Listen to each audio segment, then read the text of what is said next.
Նոր ընդդիմադիր երկու ֆրակցիաների падգամավորները ասում են, որ բազմաթիվ դեպքեր են ունեցել եւ բանակցությունները եղել են փակուղում, բայց պատերազմ չի եղել։ Այսինքն կարողացել են այնպես բանակցել, որ պատերազմի չհասնի։ Ես իհարկե զարմանում եմ ֆանտազիայով մեր ընդդիմադիր գործընկերների ամեն բերված փաստին նոր ինչ-որ անիմաստ փաստարկ մտածել, նախ որ փակուղում էին բանակցային գործընթացը փակուղում էր, դա ապացուցելու համար ընդհանրապես կարիք չկար բանակցային փաստաթղթերը հրապարակելու։ Սերժ Սարգսյանն էր 2018 թվականի ապրիլի 17-ին այս դահլիճում վարչապետ ընտրվելուց պատասխանելով հանրապետական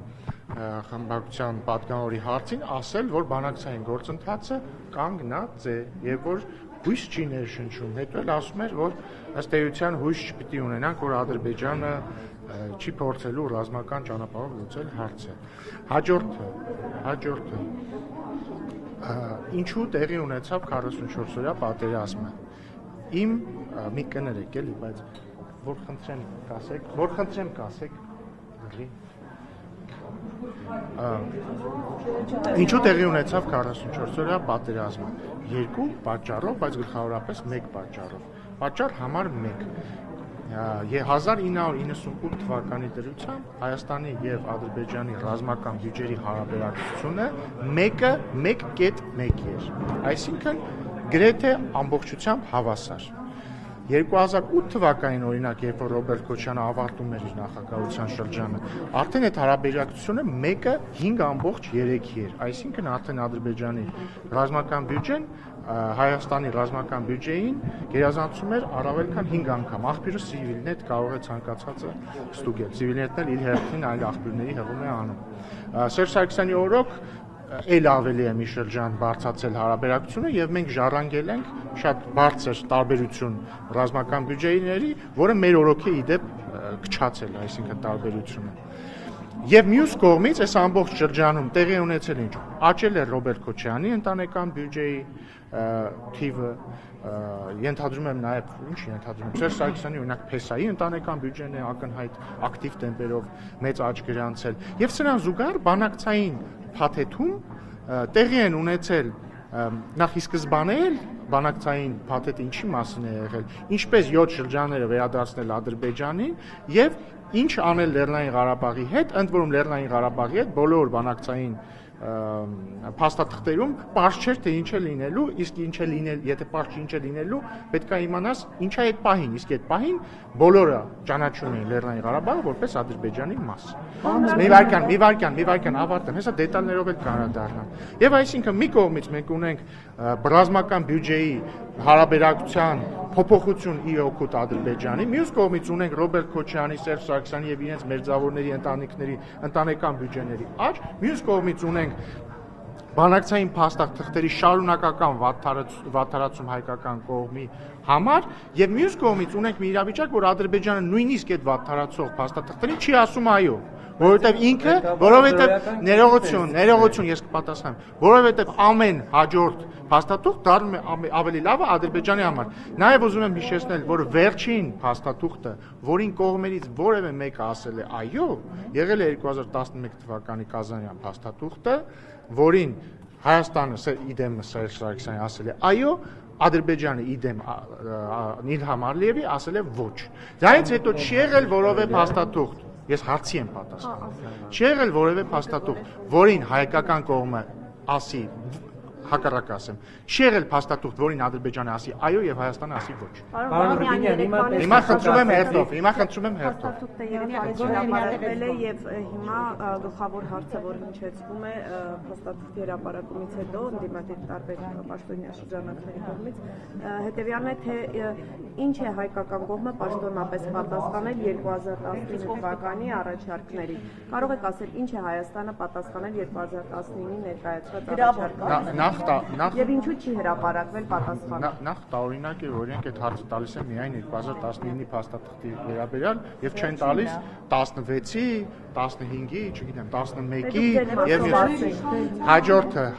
Ժորժ ջան, եկեք մի բան պայմանավորենք։ Խնդրում եմ երկու բան պայմանավորենք։ Բան համար 1, դուք խնդրում եմ, երբ որ ես պատասխանում եմ հարցերին, կողքից մի խոսեք, որտեղ խանգարում եք եւ շեղում եք ինձ։ Եվ բան համար 2, դուք տալիս եք ինձ հարցեր, ես պատասխանում եմ։ Խնդրում եմ, սպասեք հարցի պատասխանը ավարտեն, կարողա ձեր շատ արժեքավոր կոմենտի եւ մեկնաբանության կարիքը չլինի ուղղակի վերջ։ 19 թվականը ինչու չէի հրապարակել եւ ինչ է պատասխանել Հայաստանը։ Կրկին հատուկ ազատության համար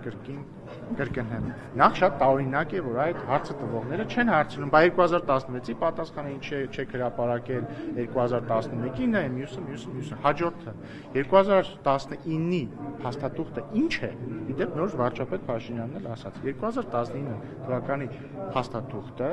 2016 թվականի դրությամբ կամ եթե այլ կերպ մեկնաբանենք 2018 կարելի է այդպես էլ մեկնաբանել, փաստաթղթերի սեղմագիրն է, այն նոր առաջարկ չէ։ Հաջորդը Հայաստանը դրան պաշտոնապես չի պատասխանել, որովհետև Հայաստանը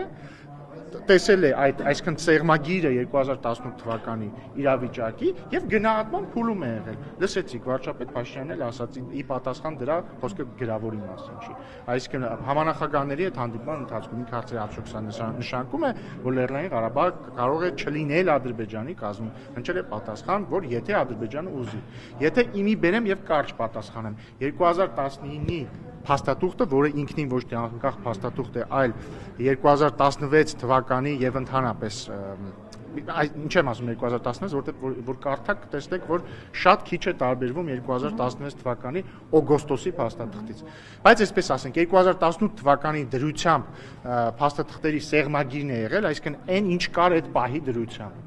Եվ մենք դրա գնահատման փուլում ենք եղել։ Հետևաբար ես հիմա ձեզ ուղիղ հերքում եմ այն պնդումը ընդդիմության կողմից հնչեցվող, թե իբր եղել է 2019 թվականին որևէ ինչ-որ նոր առաջարկ եւ առավել եւս, որ մենք այդ որևէ նոր առաջարկին ասել ենք ոչ։ Պարոն Ռուբինյան, տեսեք, հիմա դուք ասում եք, որ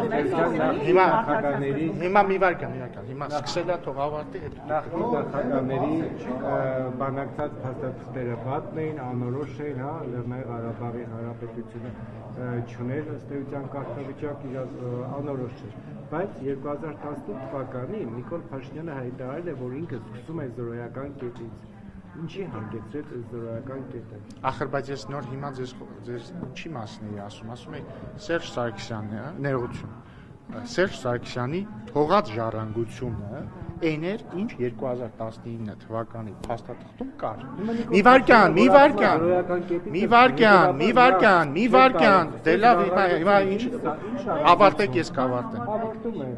Ավարտեցիք։ Դուք ասում եք, որ Դուք հիմա չեք ավարտում, դուք կրկնում եք ձեր նախորդ ասածը։ Ավարտեցիք հիմա։ Եվ որտեղ շեղում եք իմ հարցերը ուզում եք պատասխանել։ Իսկ կարող է դուք շեղում եք իմ պատասխանը։ Դուք ուղիղ ասեք, Նիկոլ Փաշինյանը երբ որ զրոյական կետից է Խնդրում եմ ավարտեք, որ նկատի պատասխան ուներ։ Ինչ ժառանգություն, երբ զրոյական կետից է։ Ավարտեցիք։ Հա։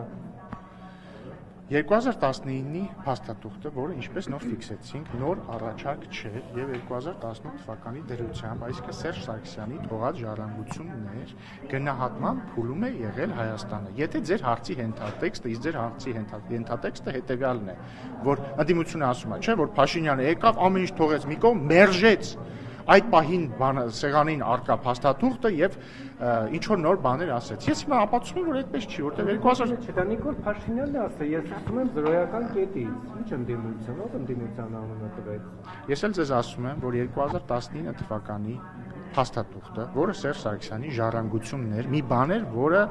սեղմագիրն էր Սերժ Սարգսյանի նախագահության ավարտի դրությամբ։ Այդ փաստաթուղթը հայկական կողմը չի մերժել։ Հիմա Նիկոլ Փաշինյանը զրոյական կետից է սկսել, թե ոչ։